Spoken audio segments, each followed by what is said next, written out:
અને હાલ તો બ્રેકિંગ ન્યૂઝ સામે આવી રહ્યા છે। અમદાવાદમાં હરેન પંડ્યા હત્યા કેસનો મામલો, જેમાં શાર્પ શૂટર અજગર અલીએ હાઈકોર્ટમાં અરજી કરી છે। અજગર અલીએ બાકીની સજા માફ કરવા માટે માંગ કરી છે। અજગર અલી 14 વર્ષથી જેલમાં બંધ હતો। હવે બાકીની સજા માફ કરવા માટે અરજી કરાઈ।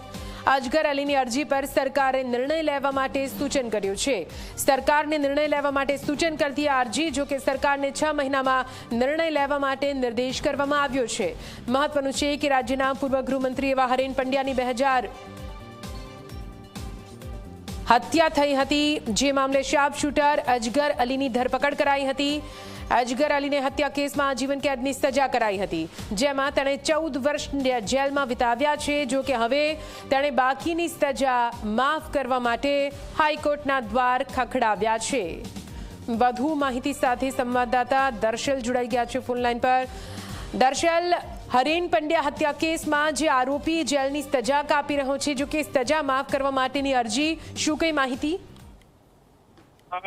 જે પ્રકારે જે હરેન પંડ્યા કેસ છે તેની અંદર જે આ આરોપી જે અજગર અલી છે એ શૂટર હતો, તે 14 વર્ષથી જેલમાં બંધ છે અને બાકીની સજા જેને બાકી છે, કારણ કે તેને જે સજા સંભળાવવામાં આવી છે તેની અંદર આ રાહત માંગતી એક અરજી જે છે તેને કરી હતી અને તે મામલે હાઈકોર્ટની અંદર જણાવવામાં આવ્યું છે કે અરજી પર એ સરકારને 6 મહિના એ નિર્ણય લેવા એક નિર્દેશ અપાયો છે, કારણ કે જે અરજી કરવામાં આવી હતી તેમાં ઉલ્લેખ કરવામાં આવ્યો છે કે આરોપીનું વર્તન એક સારું છે અને તેને જે બીજી કોઈ બાબત જે સામે નથી આવી માટે તેને એક રાહત આપવામાં આવે, તેમાં 6 મહિનાનો જે નિર્ણય લેવા માટે સરકારને સમય આપ્યો છે। તે બાદ સ્પષ્ટ થશે કે આખરે આ અજગર અલી જે છે તેને શું કરે છે, છોડવામાં આવે છે, રાહત આપવામાં આવે છે કે પછી તેને આજીવન કેદની જે સજા એ જે સંભળાવવામાં આવી છે તે ભોગવવી પડે છે। અને સાથે જ જે પ્રકારે આખો ગુનો હતો એ ગૃહમંત્રી હરેન પંડ્યા જે પૂર્વ જે છે 26 માર્ચ 2006 રોજ એ બનાવ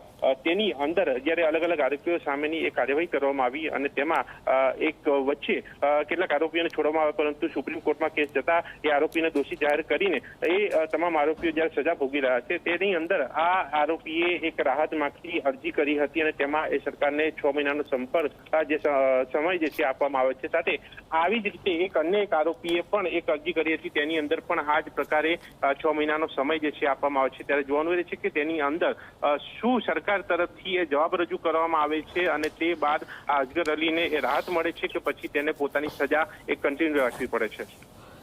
બિલકુલ, તે આભાર પૂરી માહિતી માટે। તો આપને જણાવી દે, અજગર અલી જે 14 વર્ષથી જેલમાં બંધ હતો અને તેણે હવે પોતાની જે સજા છે તે માફ કરવા માટેની આ ખાસ અરજી કરી છે। આપને જણાવી દે, હરેન પંડ્યા 2003માં તેમની હત્યા થઈ હતી, જે બાદ ઘણા સવાલો વચ્ચે અનેક ચર્ચાઓ અને આખરે આરોપીને ઝડપીને જેલ હવાલે કરવામાં આવ્યો હતો। જો કે હવે સરકારને નિર્ણય લેવા માટે નિર્દેશ કરવામાં આવ્યો છે।